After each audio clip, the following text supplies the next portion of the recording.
दोस्तों 3,77,000 वर्ग किलोमीटर में फैला जापान मुख्यतः ढेर सारे द्वीपों का एक समूह है। चारों तरफ से समुद्र से घिरे होने के कारण जापान किसी भी देश से अपनी सीमा को साझा नहीं करता है। साउथ कोरिया, चीन और रूस इसके मुख्य पड़ोसी देश हैं। जापान की राजधानी टोक्यो सहित योकोहामा, ओसाका और क्योटो यहाँ के सबसे बड़े नगर हैं। लगभग 13 करोड़ की आबादी वाला जापान जनसंख्या के लिहाज से दुनिया का 11वां सबसे बड़ा देश है। यहाँ की मुद्रा येन है जो भारतीय मुद्रा की तुलना में लगभग आधी है। जापान का कॉलिंग कोड +81 है। ऐसे बेहतरीन फैक्ट्स को एक नए अंदाज में लेकर हाजिर है आपका दोस्त सौरभ बागी आपके अपने चैनल बागी फैक्ट पर। तो चलिए शुरू करते हैं आज का वीडियो। फुगु मछली। दोस्तों आपको जानकर हैरानी होगी कि जापानी लोग एक ऐसी मछली खाते हैं जो पूरी तरह से जहरीली होती है। फुगु नाम की इस मछली के लीवर में टेट्राटॉक्सिन नाम का बेहद खतरनाक जहर पाया जाता है, लेकिन बनाते समय इसके लीवर को निकाल देने के कारण यह पूरी तरह से खाने योग्य हो जाती है। Magnet power train. दोस्तों किसी देश की रेलवे प्रणाली उस देश की यातायात व्यवस्था की बैकबोन होती है। जहां दुनिया के ज्यादातर देश आज के दौर की सुपर ट्रेन कही जाने वाली बुलेट ट्रेन के प्रोजेक्ट पर काम कर रहे हैं, वहीं जापान बुलेट ट्रेन से दुगनी गति और आधे खर्च में चलने वाली मैग्नेट पावर ट्रेन को अपने देश में सफल रूप से संचालित कर रही है। 600 किलोमीटर प्रति घंटे की रफ्तार से चलने वाली मैग्लियू ट्रेन जापान की राजधानी टोक्यो से 500 किलोमीटर दूर स्थित ओसाका शहर तक पहुंचने में मात्र 1 घंटे का समय लेती है। इसी कारण मैग्लियू ट्रेन को मेगा सुपर ट्रेन भी कहा जाता है। सफाई पसंद। दोस्तों बचपन से ही सफाई के प्रति बेहद जागरूक जापानी लोग केवल अपने घर को ही साफ सुथरा नहीं रखते, बल्कि अपने पूरे देश को ही कचरा मुक्त रखने के लिए लगातार प्रयास करते रहते हैं। जापानी लोगों के अपने देश के प्रति इसी प्यार और जिम्मेदारी के कारण ही आज जापान दुनिया के सबसे साफ देशों में से एक है। 10 साल तक कोई एग्जाम नहीं। दोस्तों बचपन से ही हम सभी की एग्जाम के नाम पर हवा टाइट हो जाती थी और एग्जाम से एक दिन पहले हम सब ने एग्जाम के छूट जाने या फिर खराब हो जाने वाले सपने भी जरूर देखे होंगे। लेकिन जापानी बच्चों को ऐसा कोई भी सपना नहीं सताता, क्योंकि जापान में 10 साल तक के बच्चों को स्कूल में किसी भी तरह के एग्जाम नहीं देने पड़ते। दोस्तों दुनिया भर के वैज्ञानिकों का मानना है कि 10 साल की उम्र तक बच्चों की दिमागी कोशिकाओं का निर्माण होता है और अगर इस समय उनके दिमाग पर पढ़ाई या फिर एग्जाम का ज्यादा बोझ डाला जाए तो भविष्य में उनकी क्रिएटिविटी पर नकारात्मक असर पड़ता है। बचपन से ही बच्चों के फ्यूचर पर इन्वेस्ट करने वाली जापान आज अपने ओरिजिनल और उपयोगी सोच के कारण ही टेक्नोलॉजी के पहले पायदान पर खड़ा है। दोस्तों क्या हमारे देश में भी 10 साल तक के बच्चों को एग्जाम के बोझ से फ्री रखना चाहिए? प्लीज कमेंट करके मुझे बताइए। Vending machine.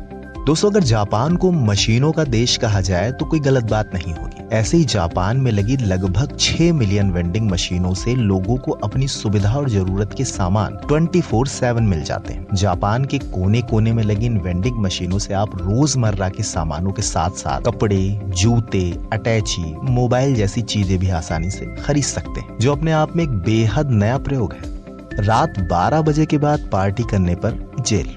दोस्तों काम और तनाव से भरी जिंदगी में हमें एंजॉय और चिल करने का कोई भी मौका नहीं छोड़ना चाहिए, फिर चाहे दोस्तों के साथ घूमना हो या फिर लेट नाइट पार्टीज में धमाल मचाना। लेकिन आपको जानकर हैरानी होगी कि जापान में रात 12 बजे के बाद किसी तरह के शोरगुल, लाउड म्यूजिक या फिर प्राइवेट पार्टी करना एक क्रिमिनल ऑफेंस है, जिसके कारण आप पर जुर्माना या फिर आपको जेल भी जाना पड़ सकता है। तो अगर आप भी जापान जाएं तो इस बात का ख्याल जरूर रखें कि आपकी लेट नाइट पार्टी शुरू तो दोस्तों के साथ होंगी, लेकिन खत्म पुलिस वालों के साथ। वैसे आप सबको लेट नाइट पार्टीज करना पसंद है या नहीं? प्लीज कमेंट करके जरूर बताएं। बिल्डिंगों के बीच से निकलने वाले हाईवे। दोस्तों जापानी लोगों को जीवन की हर मुसीबत से लड़ना अच्छे से आता है, वो फिर चाहे बार बार भूकंप और सुनामी से बिखरने वाली उनकी जिंदगी को दोबारा समेटना हो या फिर अपने काम के बीच आई छोटी मोटी रुकावटें हो। जापानी हर समस्या को सुलझाने का हुनर और हौसला रखते हैं। दोस्तों अभी तक आपने कई तरह के हाईवे देखे होंगे, लेकिन बिल्डिंग के बीच से निकलने वाला हाईवे शायद ही आपने देखा हो। जी हाँ दोस्तों, ओसाका में स्थित 16 मंजिली गेट टावर बिल्डिंग के 5वें, 6वें और 7वें फ्लोर के बीच से गुजरने वाला हनसीन एक्सप्रेसवे अपने आप में दुनिया का सबसे अनोखा हाईवे, जो जापानी टेक्नोलॉजी का एक अद्भुत नमूना है। गिफ्ट की अनबॉक्सिंग बेहद प्यार से।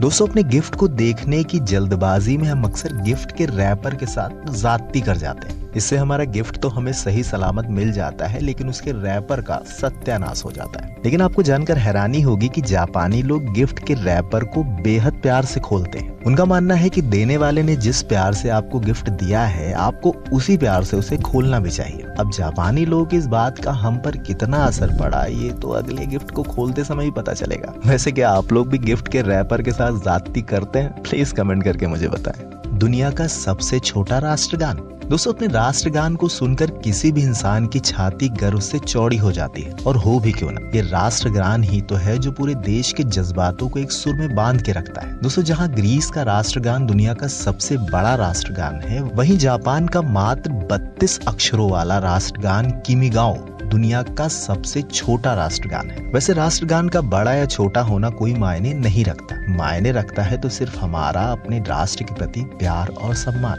ट्रेन में धक्का मारने के लिए कर्मचारी। दोस्तों, आपको जानकर हैरानी होगी कि जापान में लोगों को ट्रेन में चढ़ाने के लिए भी कर्मचारी रखे गए हैं, लेकिन ऐसे नहीं बल्कि ऐसे। जी हाँ दोस्तों, यहाँ पर लोगों को मेट्रो में धक्का मार मार कर ठूसने के लिए कर्मचारी रखे गए हैं। मतलब बस आप ट्रेन के सामने खड़े हो जाओ, बाकी सारा काम ये लोग खुद ब खुद कर देंगे। वैसे इन लोगों की जिम्मेदारी सिर्फ आपको चढ़ाने की होती है, बाकी उतरने की जिम्मेदारी आपकी खुद की है। वैसे अगर हमारे भारत की रेलवे में भी ऐसे कर्मचारी हो तो कितना अच्छा। वेटर को टिप देना बेहद खराब बात। दोस्तों, आजकल होटल में खाना खाने के बाद वेटर को टिप देना हमारी सर्विस टेकिंग मैनर्स का एक हिस्सा बन चुका है। अपनी खुशी और मर्जी से दिया जाने वाला यह टिप कभी कभी, खैर छोड़िए, आप तो केवल ये जानिए कि जापान में अगर आप होटल में खाना खाने के बाद वेटर को टिप देते हैं तो हो सकता है कि वेटर उसमें 10-20 मिलाकर आपकी जेब में ही डाल दे। जी हाँ दोस्तों, जापान के होटलों में काम करने वाले वेटर केवल काम की ही तनख्वाह लेते हैं, बाकी टिप वगैरह लेना वो अपने काम की तौहीन मानते हैं। Breast feeding machine. दोस्तों, जापान को अगर जापान की जगह टेक्नोपान कहा जाए तो गलत नहीं होगा, क्योंकि जापान मानवीय जरूरत और सुविधाओं के लिए नित्य नए आविष्कार करता रहता है, जो जापान ही नहीं बल्कि पूरी दुनिया में पसंद किए जाते हैं। लेकिन इस बार जापान ने एक ऐसा आविष्कार किया है जिससे महिला और पुरुष के बीच का अंतर ही खत्म हो गया है। जी हाँ दोस्तों, जापान द्वारा बनाई गई आर्टिफिशियल ब्रेस्ट फीडिंग मशीन से अब कोई पुरुष भी अपने बच्चे को एक माँ की तरह ही दूध पिला सकता है। दोस्तों, जापान की ज्यादातर महिलाएं नौकरी करती हैं, जिस कारण उन्हें काफी देर तक अपने बच्चों से दूर रहना पड़ता है। इसी समस्या को ध्यान में रखते हुए जापान द्वारा इस मशीन को बनाया गया है, जो माँ के ना होने पर भी एक बच्चे को माँ के होने का एहसास दिला सके। दुनिया की सबसे छोटी स्केलेटर। दोस्तों, आपको जानकर हैरानी होगी कि दुनिया में सबसे छोटी स्केलेटर यानी स्वचालित सीढ़ियां मात्र 83 सेंटीमीटर की हैं। टोक्यो शहर में पुचिक लेटर नाम से मशहूर यह मात्र 4 स्टेप वाला स्केलेटर दुनिया का सबसे छोटा स्केलेटर है। प्रेमी जोड़ों के लिए अलग से होटल। दोस्तों, कहते हैं कि प्यार दुनिया की सबसे खूबसूरत चीज होती है, लेकिन फिर भी ये जालिम जमाना हमेशा इस प्यार का दुश्मन रहा है। भाई, शादी की बात तो दूर, यहाँ लोगों के मिलने तक के वादे हो जाते हैं। लेकिन जापान में दो प्यार करने वालों के बीच कोई नहीं आता, बल्कि प्रेमी जोड़ों के लिए अलग से लव होटल्स बनाए गए हैं, जहाँ वे एक दूसरे के साथ बिना रोक टोक के समय बिता सकते हैं। वैसे आप अपने पार्टनर के साथ पहली बार कब और कहाँ मिले थे? प्लीज कमेंट करके जरूर बताएं। मोटापा कानूनन जुर्म। दोस्तों, लोगों में फास्ट फूड के बढ़ते चलन के कारण आज मोटापा एक आम समस्या बन चुकी है, और ये मोटापा ही आगे चलकर हमारी 70% बीमारियों का कारण बनता है। जहां दुनिया के अन्य देश इस समस्या को काफी हल्के में लेते हैं, वहीं जापान ने इसे बेहद गंभीरता से लेते हुए मोटापे से संबंधित एक कानून बनाया है, जिसे मेटाबोला लॉ कहा जाता है। इस लॉ के मुताबिक किसी भी पुरुष की कमर 33.5 इंच और महिला की कमर 34.5 इंच से ज्यादा नहीं होनी चाहिए। वैसे इससे ज्यादा कमर होने पर किसी तरह का कोई जुर्माना तो नहीं है, लेकिन फिर भी जापानी लोग इस कानून के प्रति पूरी तरह से जागरूक हैं। चलिए, आज का वीडियो यहीं तक। अगर आपको ये वीडियो पसंद आया है तो इस वीडियो को लाइक करिए, और हाँ, लगे हाथों चैनल को सब्सक्राइब भी कर लीजिए, और साथ में लगे बेल आइकन को भी दबा दीजिए, ताकि मैं जब भी अपना वीडियो डालूं आपको नोटिफिकेशन मिल सके। तो चलिए, मिलते हैं अगले वीडियो में। तब तक दोस्तों के बीच भौकाल रखिएगा और अपना और अपनों का ख्याल रखिएगा।